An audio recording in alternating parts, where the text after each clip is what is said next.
Hi, I'm Carl Azus for CNN10. Welcome to the show. First story we're explaining today is how the mysterious disappearance of a journalist is having ripple effects around the world. Jamal Khashoggi is a columnist for the Washington Post. He's been living in Washington, D.C. He's originally from Saudi Arabia, and he used to be an advisor to the Saudi government. But he became critical of that government and wrote critical columns about it in the Post. On October 2nd, Khashoggi was in Istanbul, Turkey. He was visiting the Saudi consulate there to get paperwork that would allow him to marry his Turkish fiancée. That's the last time he was seen. Turkish officials say Saudi Arabia, Khashoggi's home country that he had criticized, is responsible for his disappearance and possibly his murder. Saudi Arabia's government says it hasn't been involved in any way in Khashoggi's disappearance and says he left the Saudi consulate on the afternoon he visited it. But while Saudi Arabia and Turkey have formed a team to investigate, international pressure's been heating up. U.S. President Donald Trump has threatened severe punishment for Saudi Arabia if its government is found to be responsible for Khashoggi's murder. Saudi Arabia's government says it would respond to any action against it with even greater action. Britain, France, and Germany are also pushing Saudi Arabia for answers related to Khashoggi's disappearance.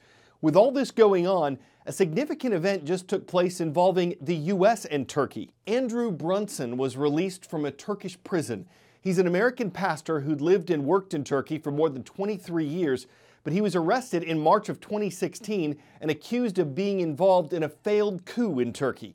American officials and activists said Pastor Brunson was innocent and was arrested mainly because of his Christian faith. He returned to the U.S. over the weekend. President Trump says the timing of Brunson's release during the international tensions over Khashoggi's disappearance was strictly coincidental and that the U.S. made no deal with Turkey for Brunson's return. He said the U.S. greatly appreciated the release and that it could lead to good, perhaps great relations between the U.S. and Turkey. Stateside, his attention will be on Florida and southern Georgia this week when the president visits some of the areas damaged by Hurricane Michael. He's issued a major disaster declaration for Florida that will add federal funding to the state and local relief efforts.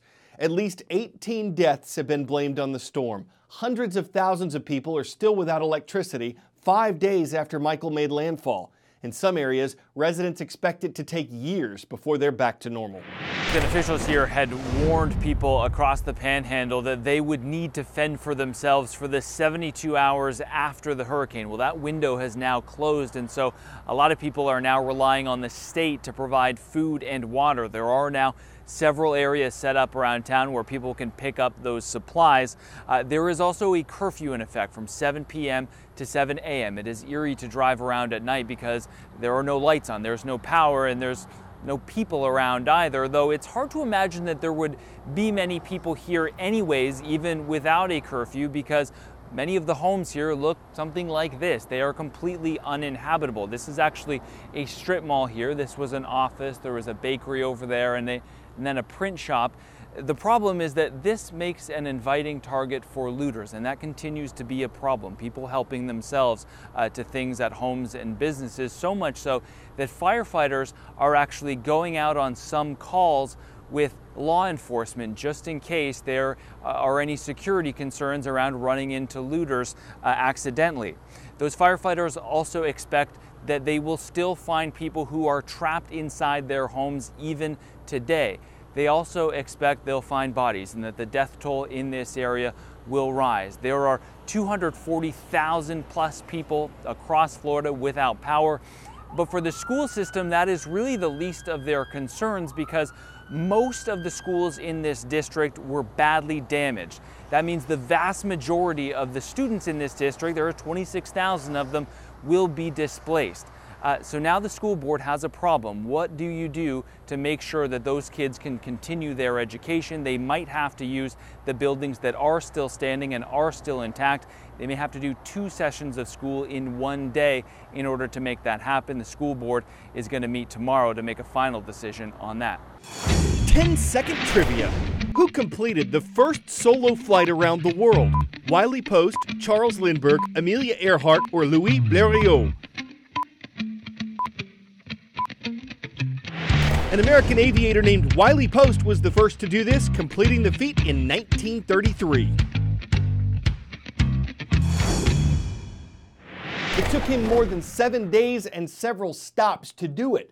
Today, of course, you can travel much faster, even taking a commercial flight from Singapore to New York City in around 18 hours.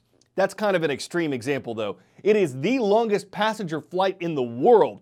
More than 10,000 miles, it costs more than $1,400 one way, and that's as long as you don't select business or first class. What's it like to be in the air for that long? Come fly with me, let's fly, let's fly. Hey, back up, let's fly away. Many months in the planning, lots of care and dedication, a brand new aircraft, and a record to be broken. The longest flight in the world.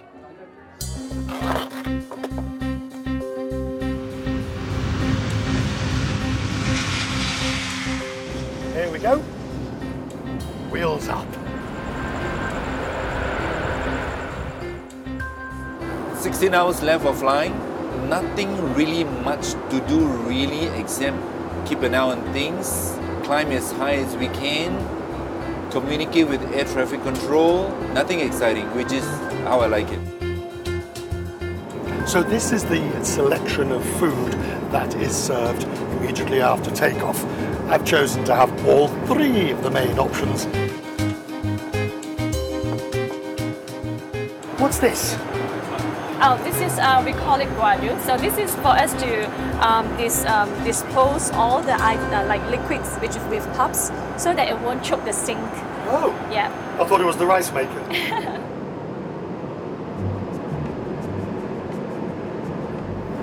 Okay, so we've got 11 and a half hours still to go. Most of the plane is asleep.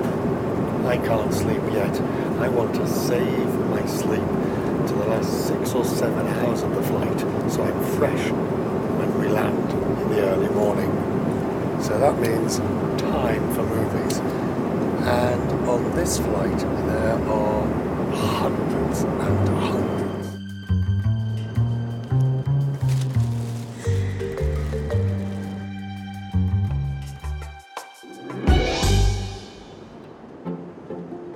So we did quite a number of flight trials. Most of the passengers, after the first meal, they will sleep about 6 hours, and then they wake up, they're looking for food to eat.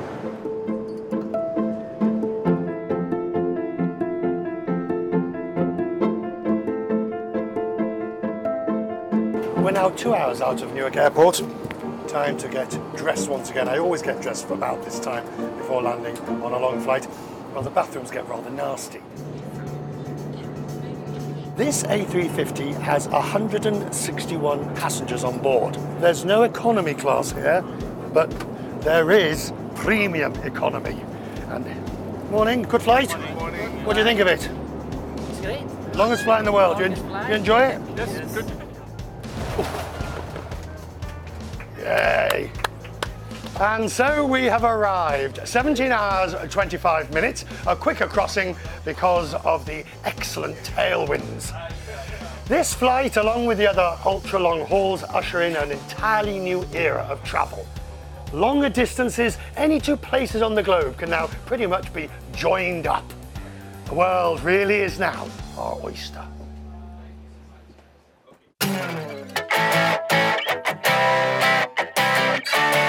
Boston Dynamics Atlas robot, which is classified as a humanoid robot because it looks awfully human-ish, is getting more sure-footed. The company recently released footage of it doing parkour. Now, maybe jumping over a log isn't particularly impressive, but the box jumps and the agility the machine shows in completing them has a lot of folks either really impressed or really concerned. It's one fewer trick people could use to escape.